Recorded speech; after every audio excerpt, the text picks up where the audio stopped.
जब हम रासायनिक संतुलन की बात करते हैं तो कॉमन आयन इफेक्ट एक बहुत ही दिलचस्प और महत्वपूर्ण अवधारणा है। यह एक ऐसा सिद्धांत है जो हमें बताता है कि जब किसी संतुलन में एक समान आयन की मात्रा बढ़ाई जाती है तो संतुलन कैसे प्रभावित होता है। मान लीजिए हमारे पास एक संतुलन है जिसमें ए और बी के बीच प्रतिक्रिया हो रही है। यदि हम इस संतुलन में किसी एक आयन जैसे कि ए की मात्रा बढ़ा देते हैं तो यह संतुलन को प्रभावित करता है। यह ऐसा है जैसे आप एक झूले पर बैठें और अचानक से एक दोस्त को झूले पर बिठा दें। झूला असंतुलित हो जाएगा। इसी तरह कॉमन आयन इफेक्ट संतुलन को दाईं ओर या बाईं ओर धकेल सकता है, जिससे उत्पादों या अभिकर्ताओं की मात्रा में बदलाव होता है। उदाहरण के लिए, जब हम सोडियम क्लोराइड को पानी में घोलते हैं तो यह सोडियम और क्लोराइड आयनों में टूट जाता है।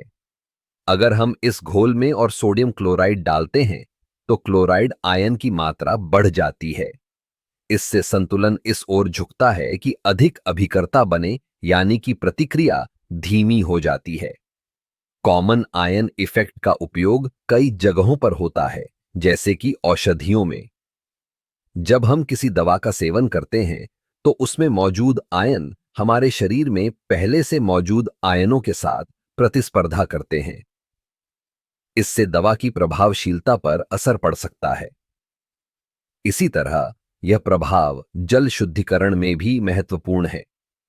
जब हम किसी जल स्रोत में एक समान आयन डालते हैं तो यह जल में घुलने वाले अन्य आयनों की मात्रा को प्रभावित करता है। इससे जल की गुणवत्ता में सुधार या हानि हो सकती है। कॉमन आयन इफेक्ट का एक और दिलचस्प उदाहरण है जब हम किसी रासायनिक प्रतिक्रिया को नियंत्रित करने के लिए एक आयन का उपयोग करते हैं। जैसे यदि हमें किसी प्रतिक्रिया की गति को कम करना है तो हम उस प्रतिक्रिया में एक समान आयन डाल सकते हैं। इससे प्रतिक्रिया की गति धीमी हो जाती है और हमें बेहतर नियंत्रण मिलता है।